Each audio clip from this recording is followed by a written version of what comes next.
Hello class 8 ICSE students, a very welcome. Last class में हम लोग पढ़ रहे थे transport in plants.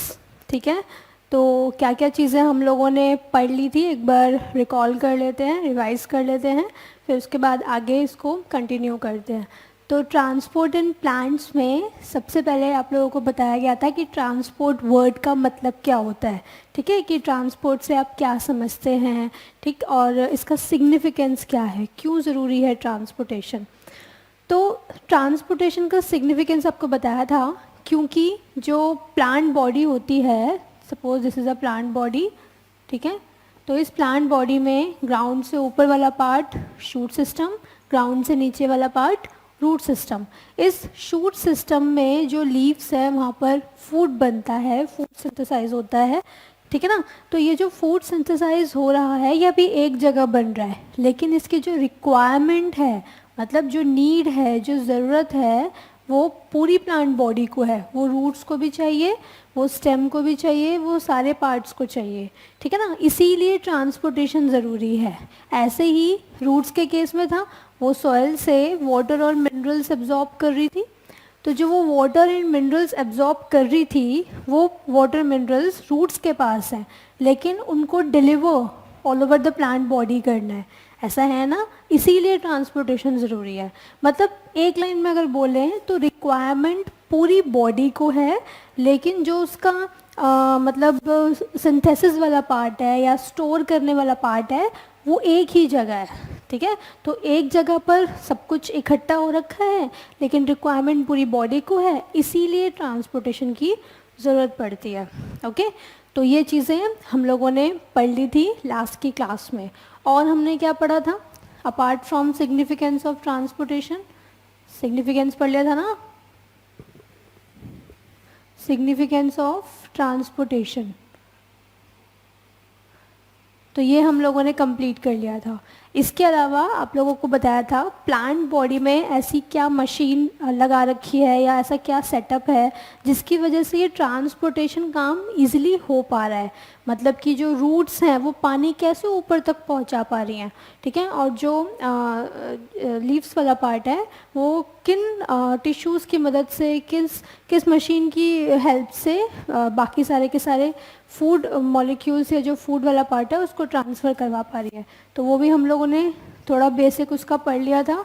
Vascular bundles, vascular bundles यानी कि वस्कुलर टिश्यूज़। तो वस्कुलर टिश्यूज़ मुझे बताओ कॉम्प्लेक्स की कैटेगरी में आएंगे या सिंपल की कैटेगरी में आएंगे? आप लोगों ने प्लांट टिश्यूज़ पढ़ रखे हैं क्लास 7th में, कॉम्प्लेक्स टिश्यूज़ की कैटेगरी में आएंगे। और कॉम्प्लेक्स टिश्यूज़ जो थे उन्हें ही वस्कुलर बंडल से वस्कुलर टिश्यू कह रहे थे, क्योंकि उसमें अलग अलग तरीके की सेल्स थी, इसीलिए उनको कॉम्प्लेक्स बोल रहे थे, है ना। और इसमें जाइलम और फ्लोएम थे, दो ही टिश्यू है ना, जाइलम और फ्लोएम। फाइन, तो इनमें से वाटर और मिनरल्स को कौन कंडक्ट कराएगा? जाइलम, ठीक है। फूड को कौन कंडक्ट कराएगा? फ्लोएम।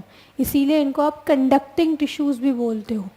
कंडक्टिंग टिश्यूज़ इसीलिए ही कहा जाता है। अगर ये नहीं लिखवाया है लास्ट क्लास में तो लिख लेना, ऐड कर लिया करो। अगर आपको लगता है कि कुछ लास्ट क्लास में नहीं हुआ है, वो आगे की क्लास में बता दिया है, तो उसको आप अपने लेवल पर ऐड कर लिया करो, ठीक है। ये नहीं कि मैम ने नहीं लिखवाया तो हम भी नहीं लिखेंगे, तो ये टोटली आपके ऊपर है, ठीक। तो कंडक्टिंग टिश्यूज़ जो हैं इसको इस वजह से बोले गए क्योंकि ये कंडक्शन का काम करते हैं, ट्रांसपोर्टेशन का काम कर रहे हैं।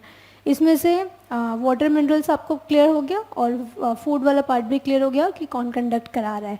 Uni directional flow, multidirectional flow, ये भी हम लोगों ने सीखा था, है ना। तो मल्टी डायरेक्शनल फ्लो कौन कराता है? फ्लोएम। फाइन, चलो, तो इतनी सारी चीज़ें हम लोगों ने सीख ली थी। अब आगे की कहानी पढ़नी है कि ये जाइलम जो है ये एक कॉम्प्लेक्स टिश्यू तो है, लेकिन ये कौन कौन सी सेल से मिलकर बना है, ऐसे फ्लोएम कौन कौन सी सेल से मिलकर बना है, ये हम सीखेंगे। उसके बाद हम सीखेंगे कि ये जो रूट्स हैं ये वाटर कैसे अब्जॉर्ब करती हैं, और यहाँ पर खाना जो है जब बन जाता है तो किस फॉर्म में ट्रांसफ़र होता है, ठीक है। तो पहले आप मशीन के बारे में पढ़ लो, बेसिक जो सेटअप है प्लांट बॉडी में उसके बारे में पढ़ो, उसके बाद हम पढ़ेंगे कि वो काम कैसे करते हैं, ठीक है। तो पहले इनकी बनावट, इनका स्ट्रक्चर, उसके बाद इनकी फंक्शनिंग, ठीक है, वर्किंग, ये हम सीखेंगे। तो आप लोग अगली हेडिंग बनाओ। डिफरेंस आई थिंक मैंने लिखवा दिया था, as far as I remember last class में जितना भी करवाया था। अगली हेडिंग बनाइए, जाइलम। ठीक है, अगली हेडिंग बनाओ, नंबर 1 जाइलम टिश्यू। ठीक है, इसमें लिखो it is made up of, it is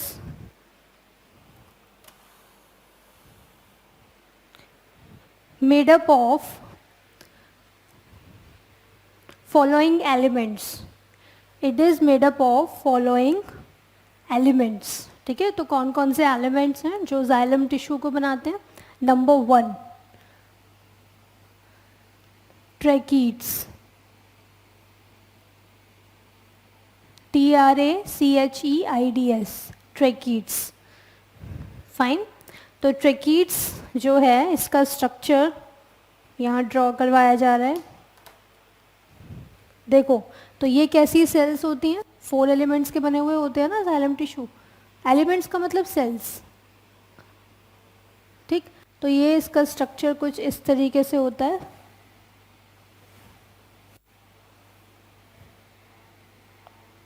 ये इसकी वॉल हो गई।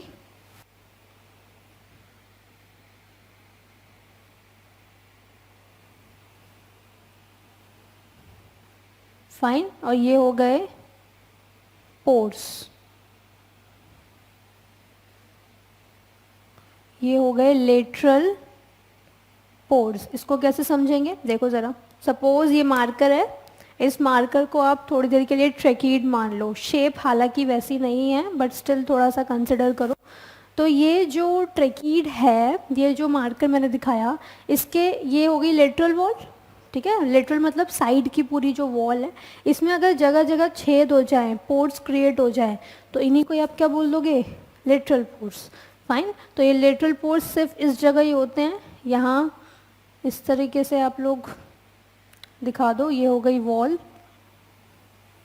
ठीक है, और नाम लिख लो structure of tracheid, structure of tracheid. Okay, तो ये जो ट्रैकीड्स होते हैं ये पानी को कंडक्ट कराते हैं, मिनरल्स को कंडक्ट कराते हैं। कहाँ से कहाँ? ऊपर से नीचे या नीचे से ऊपर? From roots to shoot system. ठीक है, यानी कि नीचे से ऊपर की तरफ ये पानी को कंडक्ट कराते हैं। किस में कंडक्ट कराएंगे? भाई प्लांट्स में कंडक्ट कराएंगे। लेकिन प्लांट्स तो अपने बहुत सारे तरीके के पढ़े थे क्लास 7th में, याद करो डाइवर्सिटी। हाँ, कौन कौन से थे, याद है? हाँ, नंबर 1 एल्गी, थैलोफाइटा। ठीक है, bryophyta, pteridophyta, gymnosperms and 5th one is angiosperms. ये सारे के सारे पढ़े थे ना आप लोगों ने। तो इसमें मेनली जो वस्कुलर बंडल्स थे, आप लोगों को अगर याद हो तो इनमें तो था ही नहीं, थैलोफाइटा और ब्रायोफाइटा में इनमें वस्कुलर बंडल्स नहीं थे। टेरिडोफाइट से वस्कुलर बंडल्स डेवलप हो गए थे। ठीक है, तो टेरिडोफाइट्स और जिम्नोस्पर्म, इन दोनों के अंदर मेनली पानी कौन कंडक्ट कराता है? ट्रैकीड्स। ठीक है, तो ट्रैकीड्स इन प्लांट्स में आप लोगों को मिल जाएगा, चाहे वो टेरिडोफाइट्स हो जो ऑर्नामेंटल पर्पस के लिए यूज़ करे जा रहे थे, है ना। जिम्नोस्पर्म्स ऐसे आप लोगों ने पढ़े थे, जिनमें सीड्स जो होती हैं वो नेकेड होती है, किसी फ्रूट से कवर नहीं होती। तो ये जो प्लांट्स हैं इनके अंदर ट्रैकीड्स पानी को कंडक्ट कराएंगे। ठीक है, वो नीचे से पानी को ऊपर ले जाएंगे।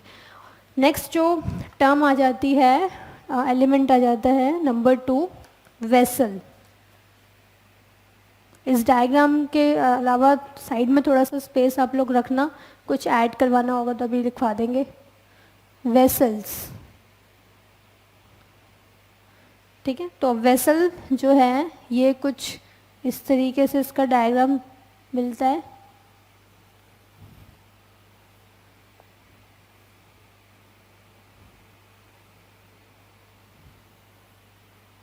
ये वॉल दिखाई जा रही है। वही प्लांट के अंदर सेल जो होंगी उनमें सेल वॉल होती है ना, तभी तो सपोर्ट मिलेगा। ओके, तो ये वॉल हो गई। अगेन ये हो गए लेटरल पोर्स, ओके, यहाँ भी दिखा सकते हैं लेटरल पोर्स। तो वेसल्स जो होते हैं आप लोग देख रहे हैं, इनका जो डायामीटर है यहाँ से और यहाँ पर फिर भी कुछ मिल रहा है, जबकि ट्रैकिड्स के केस में क्या है, यहाँ पर एंड्स नैरो हो गए हैं, ठीक है, यहाँ पर एंड्स नैरो नहीं होते। तो वेसल्स जो होते हैं ये क्या करते हैं, ये भी कंडक्ट कराते हैं, कंडक्ट सैप, सैप का मतलब वाटर एंड मिनरल्स, तो वाटर प्लस मिनरल्स इन दोनों को मिलाकर के आप लोग क्या बोलते हो, सैप, ओके। तो कंडक्ट सैप, नाम नहीं है किसी का, कहीं नाम वाम रख दें आप लोग, conduct SAP water plus minerals in angiosperms, angiosperms mainly, ठीक है। तो वहाँ पर एंजियोस्पर्म्स में वेसल्स कंडक्ट कराते हैं। और यहाँ आप क्या लिख सकते हैं ट्रैकिड्स के केस में, कंडक्ट सैप मेनली इन, हाँ जी, किसमें, टेरिडोफाइट्स एंड जिम्नोस्पर्म्स,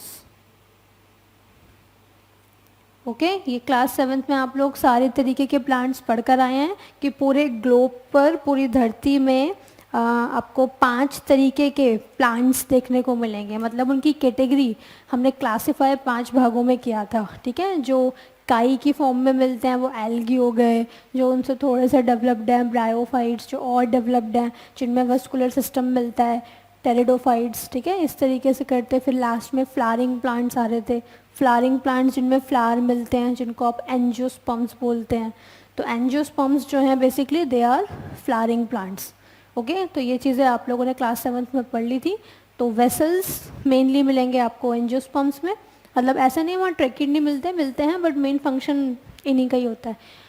और उनके केस में तो ट्रैकिड ही मेन फंक्शन करेंगे सैप को कंडक्ट कराने का। ये सैप कहाँ मिलता है, कहाँ मिलेगा, सॉइल में, ठीक है। Soil is the reservoir of water and minerals. Number 3, tracheids और वेसल्स के बाद नंबर 3 जाइलम पैरेन्काइमा। भाई पैरेन्काइमा का नाम भी सुन रखा है आप लोगों ने तो, हाँ, एडवांस लोग हो तुम लोग, क्लास 7th में पढ़ लिया ये सब चीज़ें। तो पैरेन्काइमा फूड स्टोरेज का काम करता है। देखो पैरेन्काइमा, मैं एक बार याद दिला दूँ, भूल गए होंगे कुछ बच्चे, हम लोगों ने क्लास 7th में जब टिश्यूज़ पढ़े थे तो टिश्यूज़ में ही प्लांट टिश्यूज़ वाला पार्ट था, पहला चैप्टर था ना टिश्यूज़ वाला, हाँ, बुक खोल के देख लो क्लास 7th की, अगर नहीं है याद तो, अभी तो ज़्यादा टाइम भी नहीं हुआ। तो प्लांट टिश्यूज़ जो हैं उसमें हमने सिंपल टिश्यू पढ़े थे, कॉम्प्लेक्स टिश्यू पढ़े थे। सिंपल टिश्यू जो एक ही तरीके की सेल से मिलकर बनते हैं, मतलब सारे की सारी सेल्स एक जैसी दिखाई देती हैं, ठीक है, एक जैसा काम करती हैं, तो उनको आप सिंपल टिश्यू बोल देते हो। तो सिंपल टिश्यू में पैरेन्काइमा था, कॉलेन्काइमा था, स्क्लेरेन्काइमा था, ठीक है। तो पैरेन्काइमा के लिए आपको स्पेशली बताया था कि ये लिविंग टिश्यू होता है जो कि फूड स्टोरेज का काम करता है, फूड को अपने अंदर स्टोर करता है, प्लांट जो भी खाना बनाएगा वो इसमें स्टोर करेगा। तो पैरेन्काइमा वॉज लिविंग टिश्यू, अगर आप लोगों को याद हो, लिविंग मतलब इसकी सेल्स के अंदर प्रोटोप्लाज्म मिलेगा, डेड सेल्स नहीं होंगी, जबकि स्क्लेरेन्काइमा वाला जो पार्ट था ये डेड टिश्यू वाला पार्ट था, मतलब इसकी जो सेल्स होंगी वो टोटली डेड होंगी। डेड का मतलब क्या हुआ, यानी कि सेल्स में आप लोग जानते हो अंदर क्या मिलता है, प्लाज्मा मेम्ब्रेन होती है, न्यूक्लियस होता है, साइटोप्लाज्म होता है, ये सब चीज़ें होती हैं ना सेल के अंदर, पर ये सब चीज़ें डेड सेल में होती ही नहीं, वहाँ पे सिर्फ क्या होती हैं, सेल वॉल होती है, ठीक है, एक बिल्कुल ठोस सी, बिल्कुल रिजिड सी सेल वॉल होती है। और उसी सेल वॉल की प्रेजेंस की वजह से, सिर्फ और सिर्फ सेल वॉल होती है, इसीलिए उसको आप क्या बोल देते हो, डेड टिश्यू। प्रोटोप्लाज्म नहीं होता, प्रोटोप्लाज्म मतलब साइटोप्लाज्म और न्यूक्लियस नहीं होता, ठीक है। तो स्क्लेरेन्काइमा जो है वो बिल्कुल टोटली डेड टिश्यू था। अब जो चीज़ डेड होएगी उसमें इतनी रिजिड सेल वॉल आ रही होगी तो वो फिर पक्का कुछ ना कुछ प्लांट को सपोर्ट दे रहा होगा, ठीक है, एक मैकेनिकल स्ट्रेंथ दे रहा होगा। तो वही स्क्लेरेन्काइमा का काम भी होता है, फाइन। तो सपोज ये पाइप है, ये वेसल एक पाइप है, ये एक पार्ट हो गया, फिर इसके ऊपर सेम दूसरा वेसल रख दो, फिर ऐसे ही तीसरा वेसल रख दो, तो करते करते एक पाइप बन जाएगा ना। तो इस पाइप को एक स्ट्रेंथ की ज़रूरत पड़ेगी, पड़ेगी कि नहीं पड़ेगी? तो वो स्ट्रेंथ देने का काम कौन करेगा? स्क्लेरेन्काइमा। ठीक है, तो इस तरीके से मिलकर के ये चारों टिश्यूज़ एक साथ आते हैं और ये जाइलम रेडी करते हैं और फिर वाटर का कंडक्शन होता है।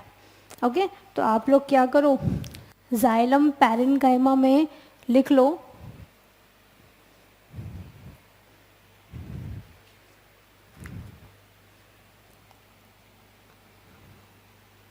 Only living tissue.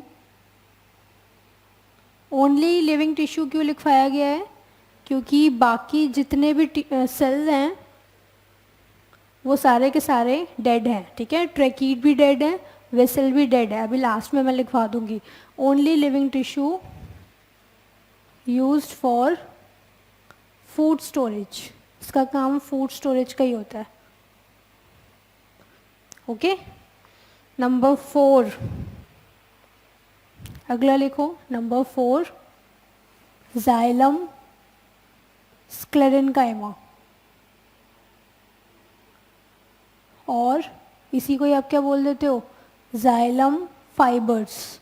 तो चाहे फाइबर्स आए चाहे जाइलम स्क्लेरेन्काइमा आए, एक ही बात है। ठीक है भाई स्टूडेंट्स, तो ये तो डेड है टोटली। डायग्राम भूल गए हो आप लोग तो बना लो दोबारा से, ऐसे करके कोई डायग्राम बनाया भी था आप लोगों ने।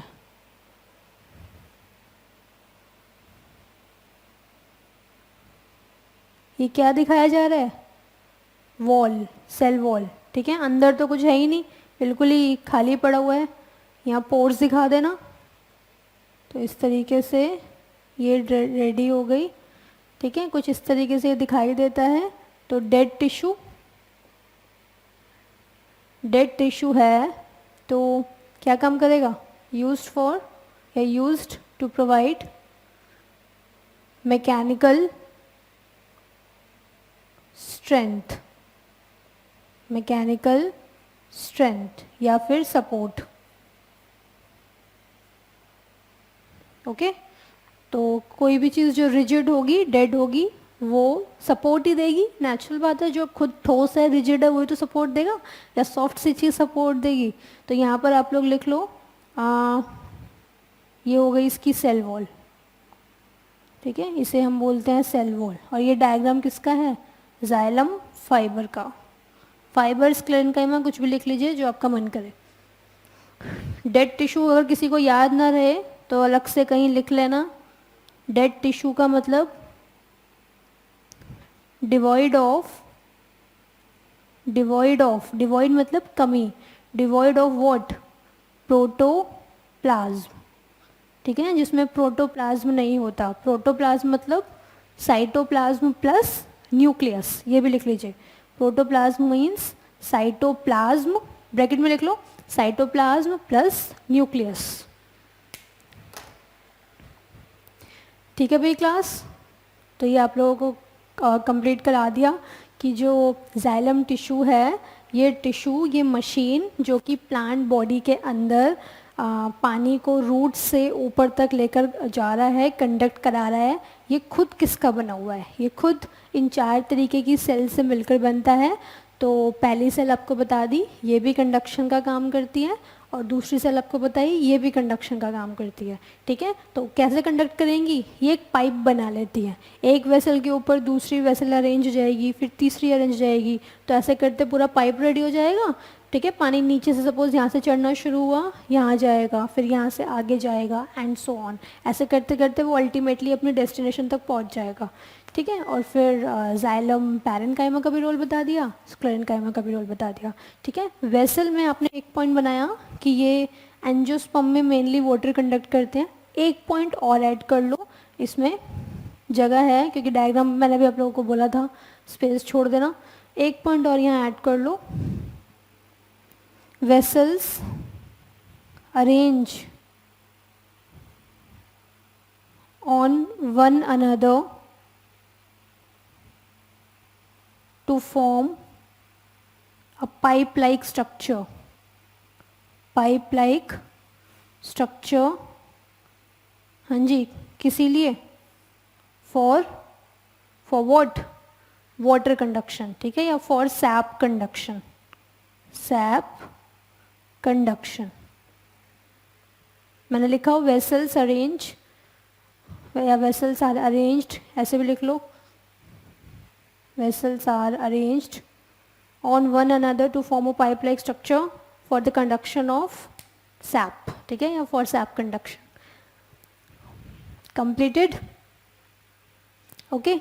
सो this was all about xylem. Last में डायग्राम वायग्राम ज़रूर बना लेना आप लोग।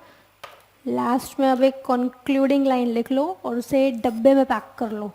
कहाँ लिखा जाए, इरेज ही करना पड़ेगा।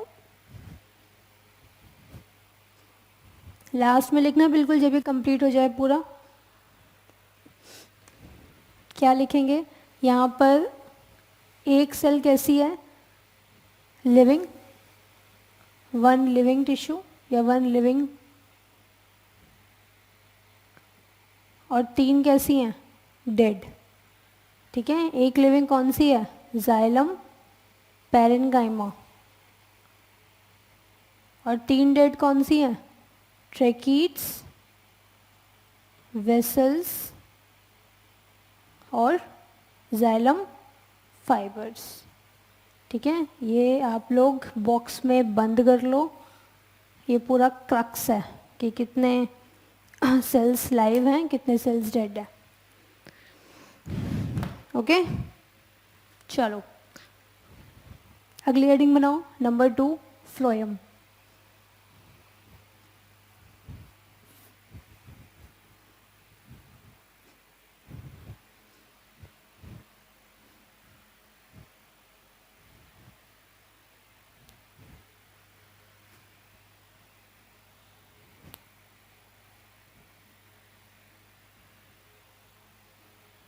नेक्स्ट हेडिंग बनाएंगे नंबर 2, फ्लोएम।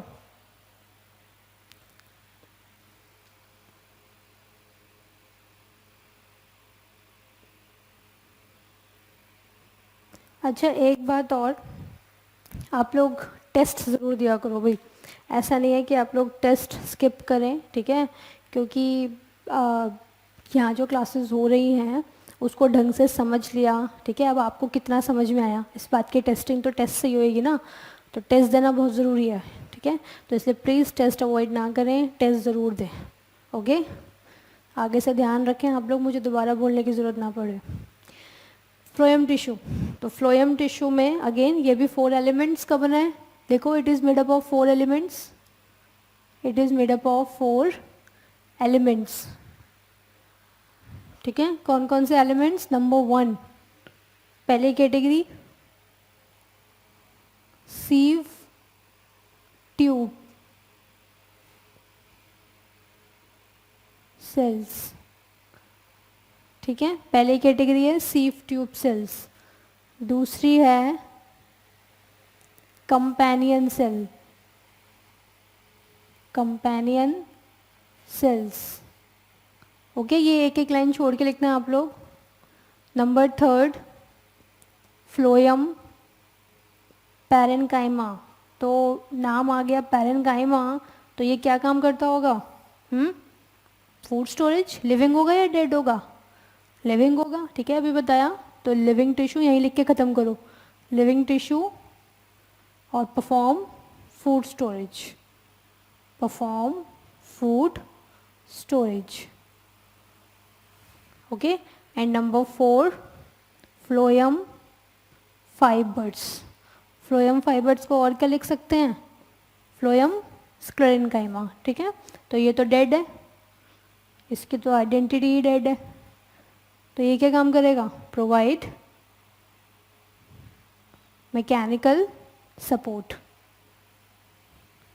तो जो चीज़ डेड है वो सपोर्ट प्रोवाइड कराएगी, ओके क्लास। ये हो गया कंप्लीट। अब इसमें सीव ट्यूब सेल्स और कंपेनियन सेल, इसके बारे में आप लोग देखो, इसका डायग्राम बनेगा। क्या डायग्राम है,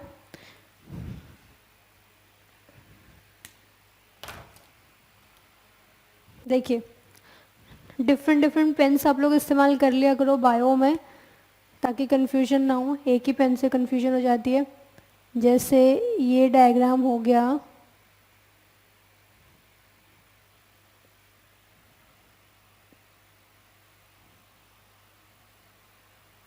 अभी मत ड्रॉ करना आप लोग, पहले समझ लो।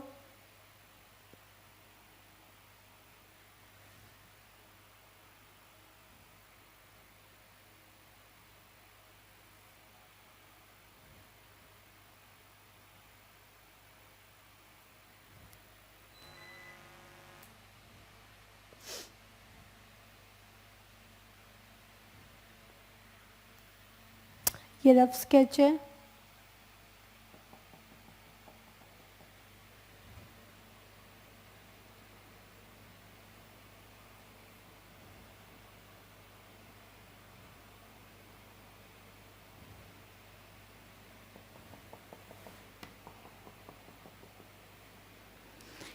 हाँ भी स्टूडेंट्स, और यहाँ क्या आ गया,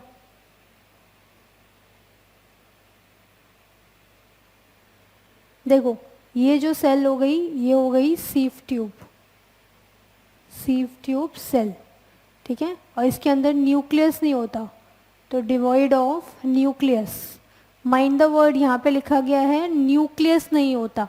ये कतई ना समझे कि प्रोटोप्लाज्म नहीं है। प्रोटोप्लाज्म क्या था, न्यूक्लियस प्लस साइटोप्लाज्म, तो साइटोप्लाज्म तो यहाँ पर है, न्यूक्लियस नहीं है, ठीक है। इसलिए आप इसको डेड टिश्यू नहीं बोल सकते, क्योंकि कंप्लीट प्रोटोप्लाज्म की कमी नहीं है, सिर्फ और सिर्फ न्यूक्लियस नहीं है। न्यूक्लियस क्यों नहीं है, क्योंकि इसको ट्रांसपोर्टेशन मेनली करना होता है, ये दोनों तो करेंगे नहीं ट्रांसपोर्टेशन, ठीक है, यही सेल्स हेल्प करेंगी ऊपर वाली। तो सीव ट्यूब मेनली ट्रांसपोर्टेशन करती है फूड को लीफ से लेकर के नीचे और जहाँ जहाँ ज़रूरत है वहाँ पहुँचाती है। तो अगर न्यूक्लियस होगा तो काफ़ी स्पेस ऑक्यूपाई होगा, so this is one of the reason, इसीलिए इसके पास न्यूक्लियस नहीं होता। न्यूक्लियस की एक्टिविटी या न्यूक्लियस की हेल्प इसको मिल जाती है कंपेनियन सेल से, नाम ही है कंपेनियन, कंपेनियन मतलब साथी, ठीक है। तो ये न्यूक्लिएटेड होता है, इसमें न्यूक्लियस मिलेगा, ठीक है, ये है कंपेनियन सेल। तो न्यूक्लियस का जो भी सामान इसको चाहिए होता है ये कंपेनियन सेल को बोल देता है, और कंपेनियन सेल इसको फिर इन पोर्स के ज़रिए, ये जो पोर्स हैं इन पोर्स को आप क्या बोलते हैं, ये पोर दिखाए हैं ना, इन पोर को कहते हैं प्लाज्मोडेस्मेटा। इन प्लाज्मोडेस्मेटा के ज़रिए यहाँ का सामान वहाँ चला जाता है सीफ ट्यूब सेल में, ओके, जब भी ज़रूरत पड़ती है। तो ये चीज़ आप ध्यान रखें। तो सीफ ट्यूब सेल जो है डिवॉइड ऑफ न्यूक्लियस, और दूसरी चीज़ क्या बताई, mainly conduct water, sorry food, तो यहाँ लिख लो कंडक्ट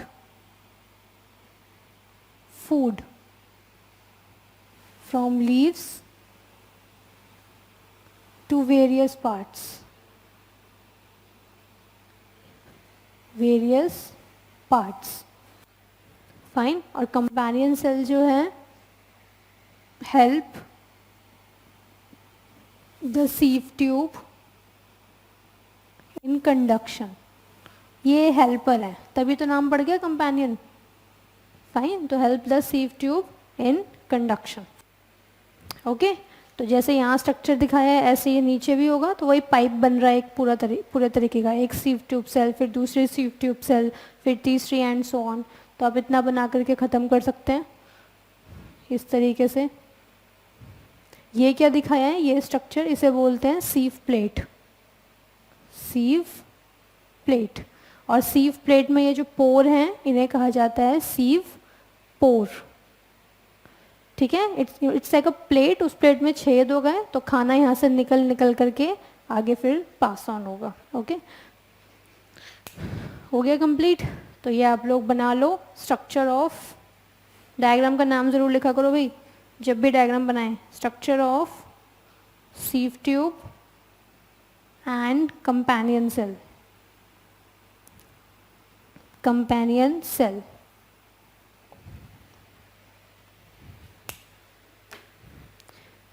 ये हो गया है कंप्लीट। सीफ ट्यूब के बारे में भी आप लोगों को बता दिया, कंपेनियन सेल के बारे में, पैरेन्काइमा एंड फाइबर्स।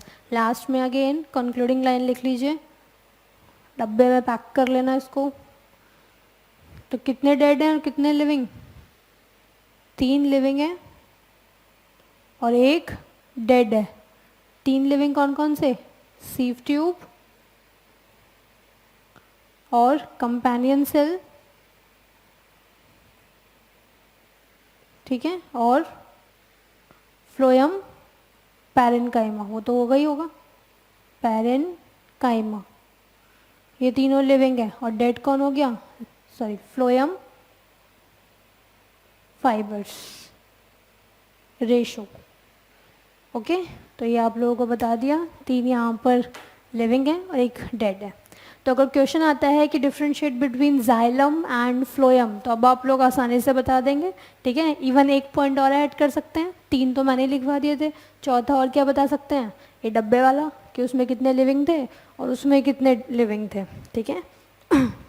तो ये हो गया कंप्लीट। चलो,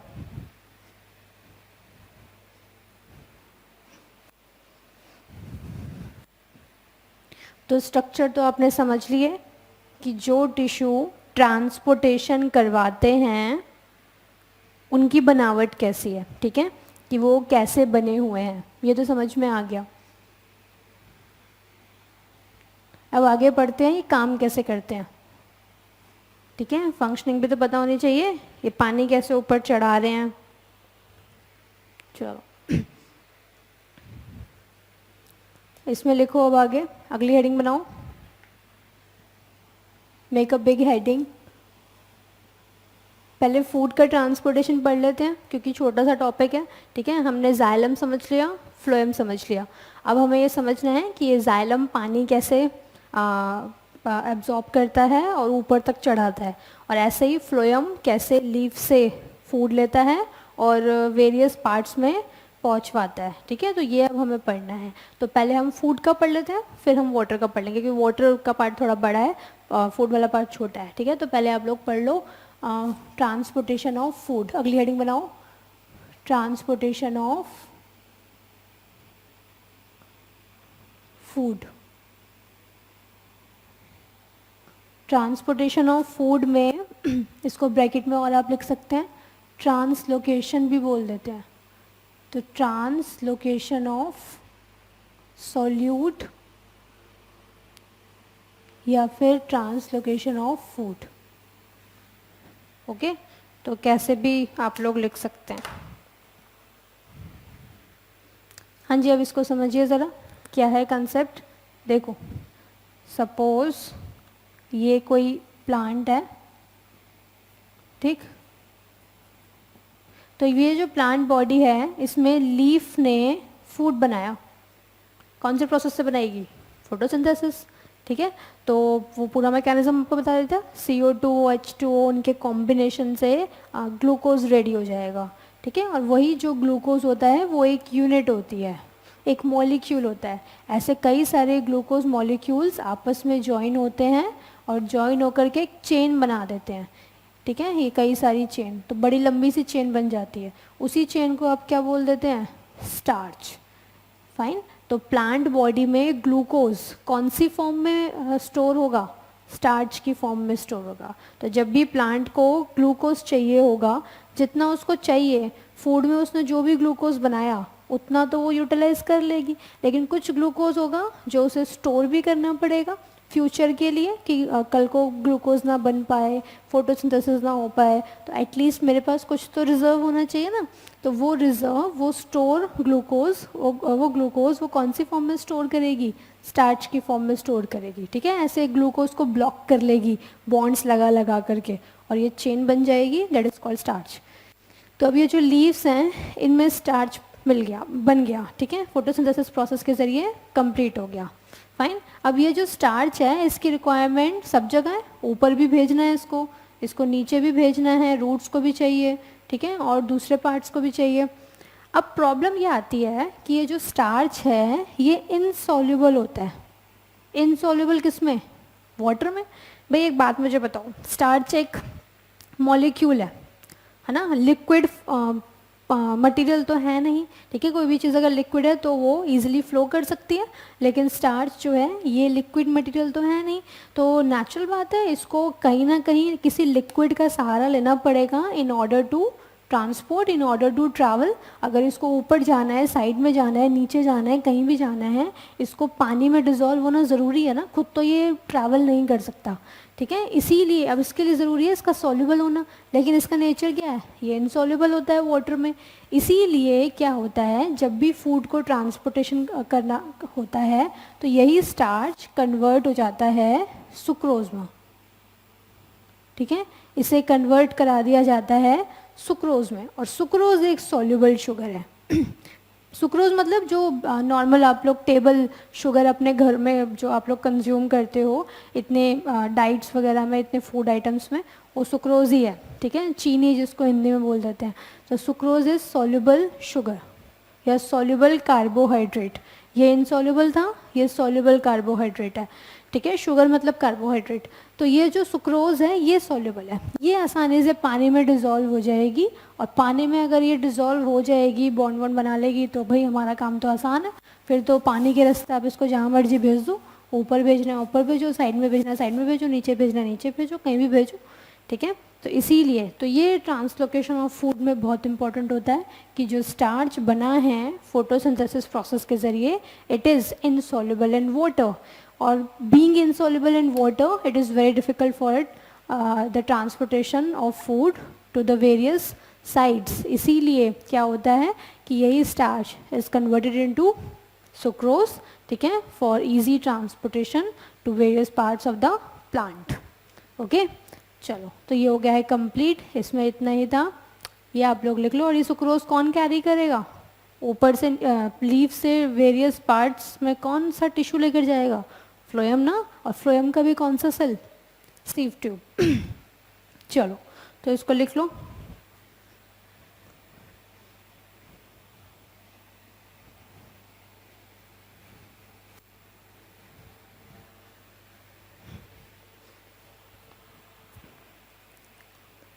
डायग्राम बनाकर ही लिखा करो भाई, याद रखने में आसानी रहती है पिक्चर्स की फॉर्म में, ठीक है। रफ स्केच है, आप लोग जल्दी जल्दी बनाया करो। तो ये हैं लीव्स, ठीक है, तो लीफ क्या काम करेगी, लीफ क्या करेगी, यहीं एरो डाल के लिख लेना, perform photosynthesis and form glucose, ठीक है, ग्लूकोज बनाएगी, ठीक। आगे लिखेंगे glucose is stored in form of starch. अच्छा एक चीज़ और, कई स्टूडेंट्स पूछते हैं कि ऐसे ग्लूकोज वो तो सॉल्युबल होता है, पानी के अंदर घुल जाता है आसानी से, तो उसका ट्रांसपोर्टेशन तो बहुत ईजी है ना, क्या ज़रूरत है कि उसको सुक्रोज वुक्रोज में कन्वर्ट करवाओ, ठीक है, ऐसे पूछा जाता है। तो सिंपल सी चीज़ है भाई, ग्लूकोज बहुत रिएक्टिव मॉलिक्यूल है ना, तो ये पहुँचेगा बाद में, पहले सबसे मिलने जुलने में बिजी हो जाएगा, ठीक है, तो बहुत ही रिएक्टिव है, अल्टीमेट डेस्टिनेशन पे आसानी से नहीं पहुंच पाएगा, जहाँ ज़रूरत है वो बेचारे वेट कर रहे होंगे और ये वहाँ से पहुँचेंगे ही नहीं। इसीलिए एक स्टेबल मॉलिक्यूल चाहिए होता है। तो ग्लूकोज जो है is stored in form of starch, starch जो है इसमें लिख लेंगे इनसॉल्युबल कार्बोहाइड्रेट। स्टार्च के ब्रैकेट में आप लोग लिखना चाहो तो लिख सकते हो long chain of glucose, long chain of glucose, glucose की एक लंबी सी चेन। जैसे ग्लूकोज अगर एक इस तरीके का मॉलिक्यूल है तो ये इस तरीके की एक पूरी चेन है, ऐसे हम आसान भाषा में समझ सकते हैं, ओके। तो ये हो गया इनसॉल्युबल कार्बोहाइड्रेट। बीइंग इनसॉल्युबल, अगला एरो डाल के लिखना, being insoluble starch is not transported,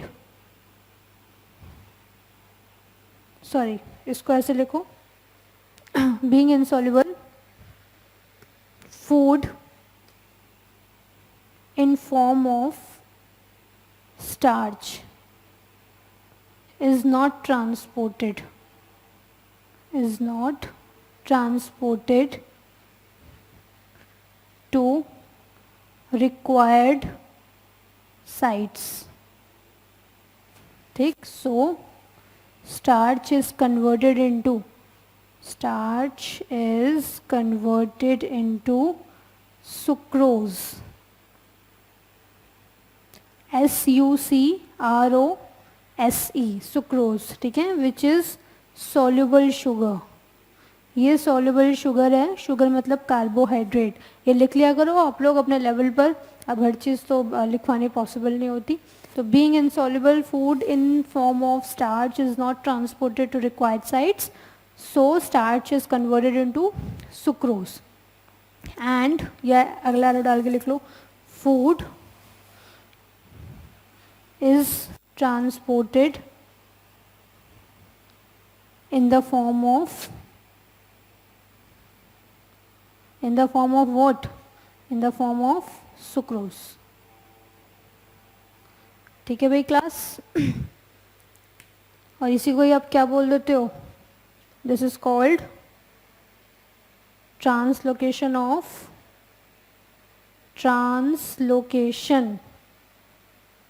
of food.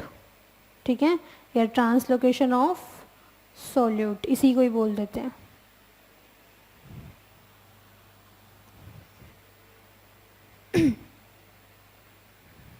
Okay चलो, तो ये हो गया कंप्लीट. सीव ट्यूब करेंगी, ये आप लोग याद ही रखेंगे. नहीं अगर याद रहता तो यहीं कहीं एडजस्ट कर लो. Food is transported in the form of sucrose by, यहाँ पर लिख लेना, बाय सीव ट्यूब. ठीक, फ्लोएम लिखना चाहते हो तो फ्लोएम लिख लो, ऐसा कुछ इशू नहीं है. By sieve tube, full stop. This is called translocation of food. ये हो गया है कंप्लीट. ये आप लोग लिखो. ओके, तो फूड जो है वो कहाँ बनता है? लीव्स में बनता है. और फिर वो वेरियस साइट्स में कौन ट्रांसपोर्ट कराने में मदद करता है? सीव ट्यूब मदद करता है. कौन सी फॉर्म में फूड जाएगा? सुक्रोज की फॉर्म में जाएगा. ठीक है, तो ये चीज़ें हम लोगों ने समझ ली कि फूड जो है वो अल्टीमेटली कैसे पहुँचेगा. ठीक है, पानी तो चाहिए ना, बिना पानी के कैसे पहुंचेगा? और पानी चाहिए तो फिर फूड को सॉल्युबल होना पड़ेगा. और सॉल्युबल कौन सी शुगर होती है? सुक्रोज. फाइन, ये हो गया है कंप्लीट. नेक्स्ट अगली हेडिंग बनाओ. तो फूड का ट्रांसपोर्टेशन सीख लिया. अगली हेडिंग ट्रांसपोर्टेशन ऑफ वाटर. ठीक है, बड़ी हेडिंग बनाइएगा थोड़ी, क्योंकि वाटर का ट्रांसपोर्टेशन काफ़ी लंबा है, तो इसमें सब हेडिंग्स काफ़ी बनेंगी. Transportation of water.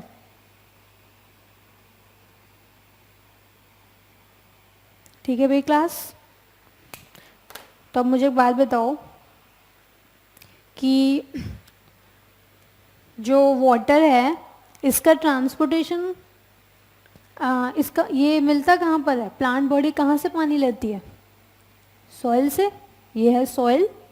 Soil is reservoir of SAP, water and minerals ना. ठीक है, और ये पूरा हो गया रूट सिस्टम. ठीक है, तो अब जो रूट्स हैं इसके बारे में थोड़ा डिटेल में पढ़ते हैं, क्योंकि यही काम करती हैं पानी को एब्जॉर्ब कराने का. फाइन, तो जो रूट्स होती हैं थोड़ा ध्यान से समझना आप लोग. ये लिख लिया ना सब लोगों ने?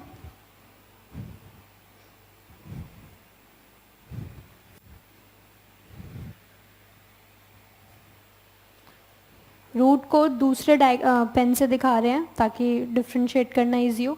देखिए भाई, रूट जो है ये ग्राउंड है. ओके, ये ग्राउंड वाला पार्ट है. ग्राउंड से नीचे का पार्ट सारा रूट सिस्टम कहलाता है. तो रूट जो है उसमें एक होती है, सबसे पहले ये हो गई प्राइमरी रूट.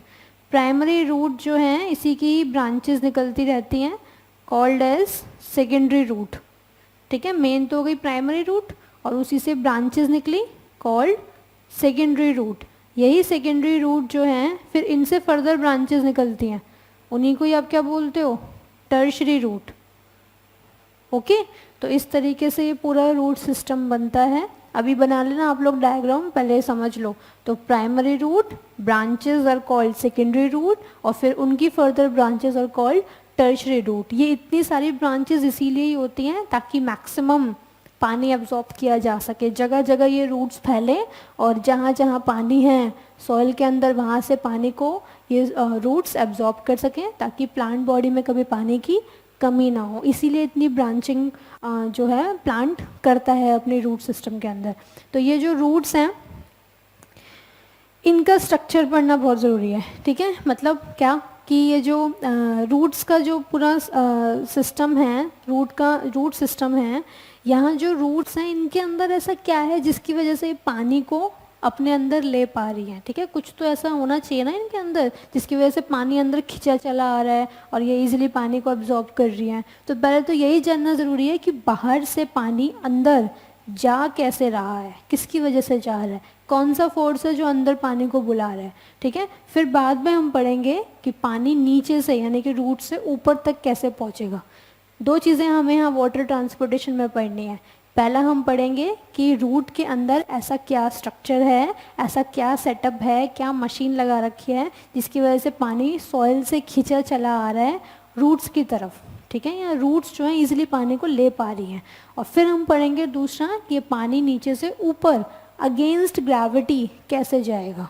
ओके तो वाटर ट्रांसपोर्टेशन दो फॉर्म्स में कंप्लीट होगा।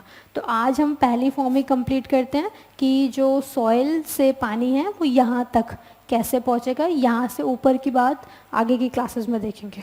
ओके तो यहाँ से यहाँ तक कैसे पहुँचेगा ये समझने के लिए हमें रूट की बनावट देखनी पड़ेगी कि रूट का स्ट्रक्चर पता लगाओ, रूट में ऐसी क्या क्या चीज़ें प्रेजेंट हैं जिसकी वजह से पानी को खींच रही हैं वो, ठीक है। तो इसीलिए अब आप लोग क्या करिए, एक सब हेडिंग बनाओ या सब हेडिंग मत बनाओ, पहले समझ लो फिर लिख लेना, सारा एक साथ लिखवा दिया जाएगा। स्ट्रक्चर ऑफ रूट्स, ठीक है। अभी सारा लिखवा दिया जाएगा, कुछ भी मत नोट करना अभी आप लोग। देखो भाई स्ट्रक्चर ऑफ रूट, तो ये जो रूट है इसको मैंने यहाँ पर ड्रॉ कर दिया। प्राइमरी रूट, सेकेंडरी रूट, ठीक है, और फिर टर्शरी रूट। तो अब ये जो रूट्स हैं इसमें से मैंने एक पार्ट ले लिया, सपोज ये वाला पार्ट, इसको मैंने जूम कर दिया, ठीक है। कोई सा भी पार्ट उठा लो, ऐसा कुछ नहीं है, प्राइमरी सेकेंडरी टर्शरी, टर्शरी वाला ले लेते हैं। इसको हमने जूम कर दिया। तो जूम जब करेंगे अब ज़रा समझेंगे ध्यान से। मान लो ये फॉर एग्जांपल रूट का वो पार्ट है, ओके। तो जो रूट है उसके चारों ओर जो स्किन चढ़ी हुई है, थोड़ा आप 3D में समझिए इसको, रूट मान लो थोड़ी देर के लिए, जो पार्ट हम जूम कर रहे हैं, क्योंकि जो स्ट्रक्चर यहाँ है वही पूरी रूट्स में होगा, सारी रूट्स में होगा। तो इतना पार्ट अगर हम समझ रहे हैं तो अंडरस्टूड है, सारा पार्ट वैसा ही होगा। तो ये जो रूट है इसकी जो आउटर मोस्ट कवरिंग है, जो स्किन इस पर चढ़ी हुई है, जो त्वचा इस पर चढ़ी हुई है, उसको आप क्या बोल देते हैं, एपिडर्मिस। तो एपिडर्मिस को कुछ हम इस तरीके से दिखा देते हैं, ठीक है। अब भाई डायग्राम ये 2D है तो 2D में तो इसी तरीके से दिखाया जा सकता है, फाइन। 3D डायग्राम हो तो अंडरस्टूड है कि इसके ऊपर जो पूरी कवरिंग चढ़ी हुई है वाइट कलर की वो हो गई एपिडर्मिस, ओके। तो इसकी एक एक सेल को आप क्या बोल दोगे, एपिडर्मल सेल। अभी कुछ भी मत लिखना आप लोग, सब लिखवाया जाएगा, पहले समझ लो, एपिडर्मल सेल, फाइन। तो ये हो गई एपिडर्मल सेल और कई सारी सेल्स अरेंज हो जाएंगी या एक तरीके से ऐसा पूरा पैकेट बना लेंगी, तो उसको आप बोल दोगे एपिडर्मिस। एक सेल को एपिडर्मल सेल और उससे बनने वाली पूरी skin is called epidermis, okay. तो ये जो एपिडर्मल सेल है इसमें जो प्लाज्मा मेम्ब्रेन होती है, यही प्लाज्मा मेम्ब्रेन एलोंगेट हो जाती है, ठीक है, कुछ इस तरीके से एलोंगेट हो जाती है और बाहर की तरफ ऐसा कुछ स्ट्रक्चर बना लेती है। तो ये जो स्ट्रक्चर बना लेती है, इसी स्ट्रक्चर को आप क्या बोल देते हो, रूट हेयर। इसे ही कहा जाता है रूट हेयर। तो प्लाज्मा मेम्ब्रेन बाहर की तरफ आउट ग्रोथ बनाती है, आउट ग्रोथ मतलब जो बाहर की तरफ ग्रो करे, इसी स्ट्रक्चर को कहा जाता है रूट हेयर, ओके। अब क्योंकि प्लांट सेल है तो चारों ओर सेल वॉल भी होगी, तो इसलिए ये एपिडर्मल जो सेल है इसके चारों ओर आपको सेल वॉल भी देखने को मिलेगी। तो ऐसा कतई ना समझे कि यहाँ सेल मेम्ब्रेन ही होती है, सेल वॉल नहीं होती। प्लांट सेल है तो सेल के चारों ओर सेल वॉल भी होगी, ठीक है ना। तो ये एपिडर्मिस हो गई, इसको अब 3D में समझो, ये एपिडर्मिस हो गई और इसी एपिडर्मिस से जगह जगह कुछ क्या निकल रहे हैं, धागे से निकल रहे हैं, एक्सटेंशन निकल रही है, उन्हीं एक्सटेंशन को क्या बोल दिया, रूट है, ओके, तो पहले तो प्लांट ने इतनी सारी ब्रांचेस बना ली, प्राइमरी सेकेंडरी टर्शरी, उसके बाद प्लांट ने उन्हीं ब्रांचेस में से इतने सारे हेयर निकाल लिए, रूट हेयर, ताकि मैक्सिमम पानी एब्जॉर्ब किया जा सके। तो रूट हेयर यही काम करती है, ये पानी और मिनरल्स को एब्जॉर्ब करती हैं। ठीक है, स्ट्रक्चर तो हमें समझ में आ गया रूट का कि रूट में क्या क्या चीज़ें प्रेजेंट है। ओके, अब यहाँ एक चीज़ और देखो, जैसे ये एक रूट हो गई ना, तो आउटर मोस्ट कवरिंग हो गई एपिडर्मिस, इसके बिल्कुल बीच में, ठीक है, यहाँ बिल्कुल बीच में जहाँ पर आप लोग रिफिल डालते हो पेन के अंदर, तो ये जो बीच में कहीं आ रहा होता है जाइलम। तो पानी पहले सॉइल से कहाँ जाना चाहिए, रूट एयर में, रूट एयर से कहाँ जाना चाहिए, एपिडर्मिस में, फिर कई सारी सेल्स को क्रॉस करके वो कहाँ पहुँच जाएगा, जाइलम में। एक बार अगर जाइलम में आ गया, फिर जाइलम का क्या काम है, पानी को यहाँ से कहाँ पहुँचाना, ऊपर की तरफ। ठीक है, तो ऊपर वाला काम तो हम अगली क्लास में देखेंगे, आज की क्लास में हमें सिर्फ यही सीखना है कि पानी यहाँ से यहाँ कैसे जा रहा है। ओके, इतनी बात समझ में आ गई। तो स्ट्रक्चर ऑफ रूट में इतनी बातें थी, तो यही पानी और मिनरल्स को एब्जॉर्ब करती है। अब एक चीज़ और आप लोग समझ लो कि कौन से प्रोसेस के ज़रिए एब्जॉर्ब करेंगी, ध्यान से समझना। दो प्रोसेसेस होते हैं, एक होता है एक्टिव ट्रांसपोर्ट और दूसरा होता है पैसिव ट्रांसपोर्ट।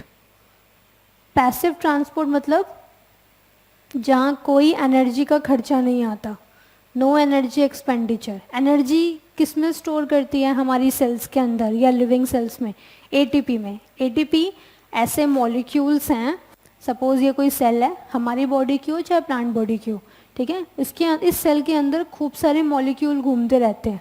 वो मॉलिक्यूल किसके होते हैं, एटीपी के होते हैं। तो ये एटीपी का जो मॉलिक्यूल है, इसके अंदर एनर्जी स्टोर होती है। ठीक है, खूब सारी एनर्जी स्टोर्ड है, तो ये जैसे ही रप्चर होएंगे, फटेंगे, खूब सारी एनर्जी निकालेंगे।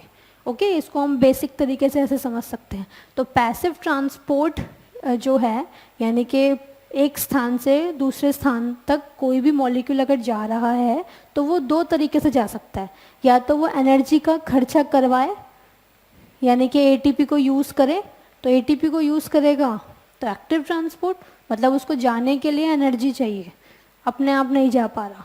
और कुछ मॉलिक्यूल्स ऐसे होते हैं जो बोलते हैं भाई हमें तो इतनी एनर्जी नहीं चाहिए, हम तो आराम से चले जाएंगे, हमारे लिए इतनी आप परेशानी ना उठाएं, कोई एटीपी वेटीपी को मत रप्चर करो। ठीक है, तो उन मॉलिक्यूल्स वो मॉलिक्यूल्स कैसे ट्रांसपोर्ट करेंगे, पैसिव ट्रांसपोर्ट के ज़रिए। तो दो तरीके से कोई भी मॉलिक्यूल्स ट्रांसफ़र कर सकते हैं, या तो वो एक्टिव ट्रांसपोर्ट करेंगे या वो पैसिव ट्रांसपोर्ट करेंगे। एनर्जी का खर्चा कहाँ पर आएगा, एक्टिव ट्रांसपोर्ट। भाई एक्टिव रहने के लिए एनर्जी चाहिए ना, तो एक्टिव ट्रांसपोर्ट कहते हैं कि हम तुम्हें यहाँ से वहाँ भेज तो देंगे, लेकिन हम एनर्जी जो है उसको रप्चर कराएंगे। वो बोलते हैं नहीं नहीं, एनर्जी की कोई ज़रूरत नहीं है। ठीक है, तो पैसिव ट्रांसपोर्ट में एग्जाम्पल आ जाते हैं डिफ्यूजन और ऑस्मोसिस। डिफ्यूजन और ऑस्मोसिस। ओके, और ऑस्मोसिस क्या होता है, ऑस्मोसिस इज बेसिकली व्हाट, ये तो पढ़ा था लास्ट क्लास में, याद है या नहीं, बताओ।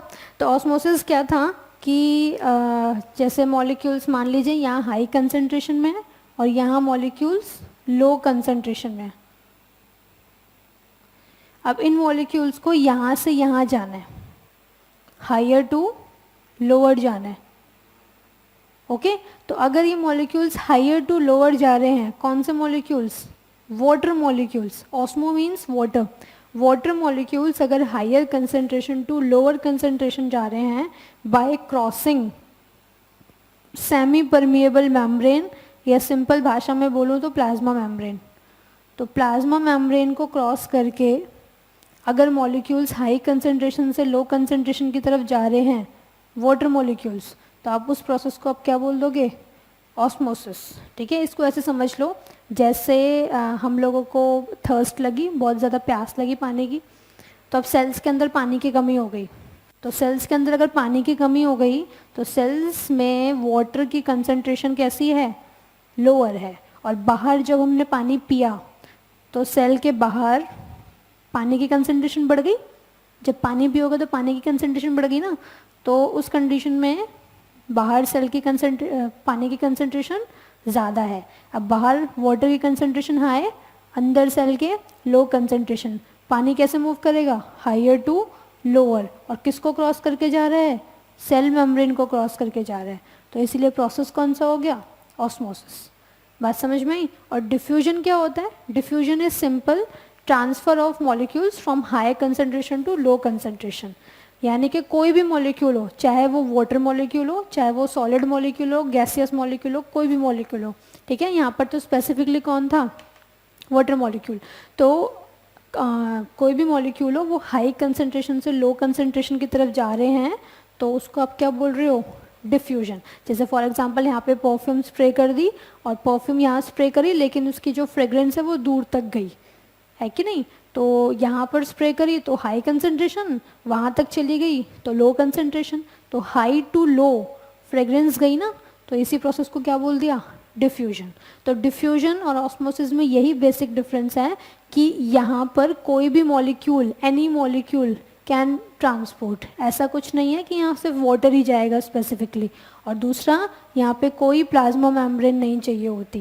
भाई परफ्यूम स्प्रे किया तो थोड़ा ना वो प्लाज्मा मेम्ब्रेन को क्रॉस करके जा रही है, ऐसा तो कुछ नहीं हुआ ना।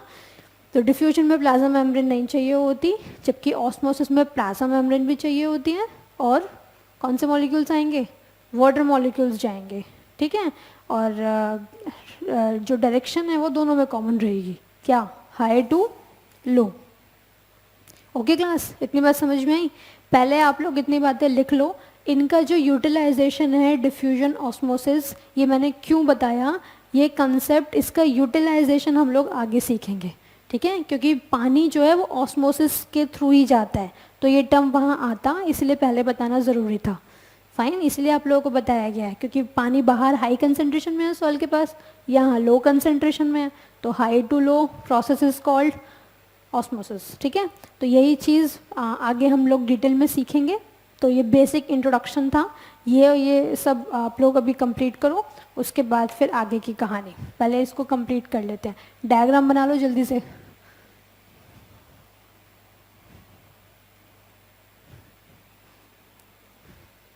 डायग्राम बनाइए सबसे पहले प्लांट का, उसमें रूट सिस्टम दिखाओ,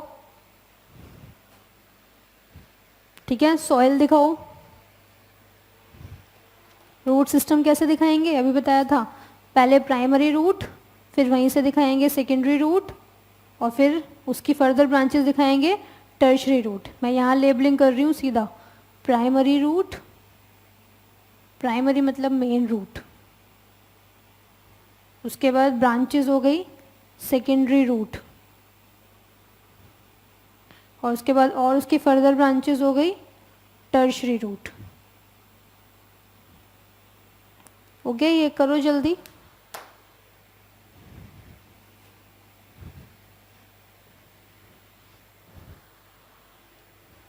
इन्हीं तीनों को मिलाकर के आप क्या बोलते हो, रूट सिस्टम। इन्हीं को मिला के कहा जाता है रूट सिस्टम। अब आगे क्या करेंगे, अगली हेडिंग बनाएंगे, सब हेडिंग स्ट्रक्चर ऑफ रूट्स, ठीक है। ये सब हेडिंग बनाओ, स्ट्रक्चर ऑफ रूट। ये जैसे ही कंप्लीट करेंगे आप लोग, इसके बाद नेक्स्ट हेडिंग बनेगी structure of root. Structure of root में ये हो गया ग्राउंड, ये हो गया रूट सिस्टम, इसमें इतना पार्ट,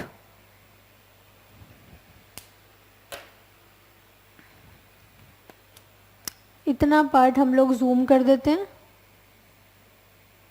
ठीक है। तो जूम करके ये दिखा दिया, outermost layer is epidermal cell, sorry epidermis, epidermal cell ये लिख दी, यहाँ लिख लेना ब्रैकेट में, फॉर्म आउटर मोस्ट कवरिंग,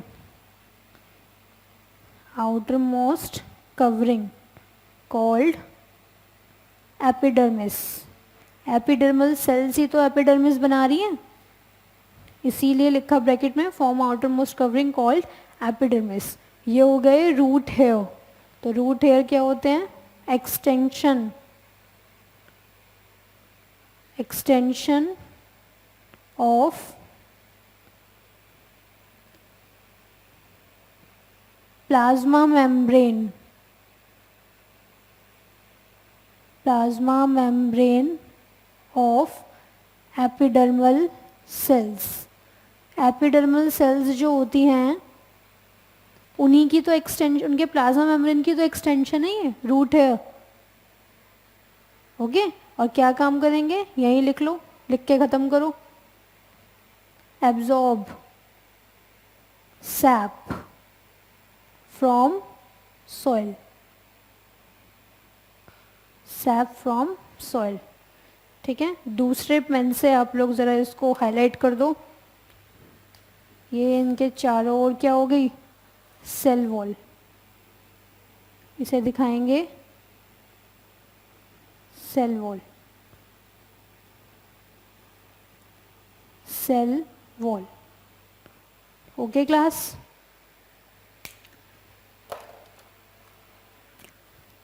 इसके नीचे लिख लेना स्ट्रक्चर ऑफ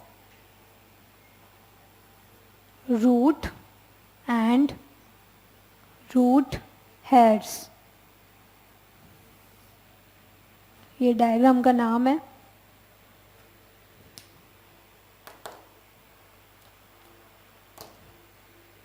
कंप्लीटेड। ओके, तो ये एब्जॉर्ब करेगी वाटर और मिनरल्स फ्रॉम सॉइल। तो वाटर और मिनरल्स जाएंगे एक्टिव या पैसिव ट्रांसपोर्ट के जरिए, इसलिए आगे ट्रांसपोर्ट भी लिखना जरूरी है। अगली हेडिंग बनाएंगे, सब हेडिंग है transport occurs by two ways. Number one, active transport, and number two, passive transport. ये सब क्लियर हो गया है आप लोगों को, पहले से ही समझा दिया गया है, बस लिखो इसको। Active transport and passive transport.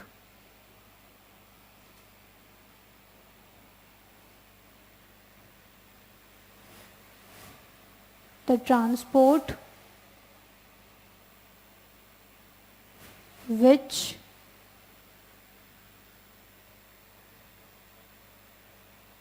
occurs from low concentration to high concentration। ये अभी समझाया नहीं गया है पॉइंट, अभी आप लिख लो, एक्सप्लेन कर दिया जाएगा। ठीक है, the transport which occurs from low concentration to high concentration, bracket में, that is uphill transport, uphill transport is called active transport, is called active transport। और दूसरा point, it requires energy expenditure, it requires energy expenditure in form of, कौन सी form में, ATP। Okay, और यहाँ लिखेंगे the transport which occurs from high concentration to low concentration, high concentration to low concentration, bracket में, that is downhill transport, down, DOWN, hill transport. ये explain कर दिया जाएगा भाई, अभी ये पॉइंट नहीं समझाया गया है। ठीक है, ये क्लियरली आप लोगों को एक्सप्लेन कर दिया जाएगा अगले सेशन में। ट्रांसपोर्ट कॉमा डाल के is called passive transport, passive transport. ठीक है, और इसमें दूसरा पॉइंट क्या लिख सकते हैं, चाहिए होगी एनर्जी, तो it doesn't require ATP, it doesn't require ATP। Okay, और पैसिव ट्रांसपोर्ट में एग्जाम्पल ज़रूर लिख लेना, अलग से पॉइंट चाहे आप लोग बना लो। ठीक है, एग्जाम्पल्स ऑफ पैसिव ट्रांसपोर्ट, ये इंपॉर्टेंट है, एग्जाम्पल्स ऑफ पैसिव ट्रांसपोर्ट। क्योंकि सारा कंसेप्ट आगे का इसी पे बेस्ड है। तो कौन कौन है, डिफ्यूजन और osmosis. Okay, diffusion and osmosis. तो ट्रांसपोर्ट आपको लिखवा दिए गए हैं, ये एक्सप्लेन कर दिए जाएंगे। जो पार्ट अभी रह गया है एक क्वेश्चन और आप लोग लिख लो, अगली क्लास में ये क्वेश्चन कंप्लीट कराया जाएगा, ठीक है। तो क्वेश्चन डाल के छोड़ दो, एक्सप्लेन नंबर 1 डिफ्यूजन और नंबर 2 ऑस्मोसिस। ओके, तो आज की क्लास में हम लोग इतना ही करते हैं, बाकी की कहानी नेक्स्ट क्लास में होगी। ये सारा कुछ आप लोगों को एक्सप्लेन करा दिया जाएगा, इतना ज़रूर आप लोग पढ़ लेना। Okay class, thank you, bye bye.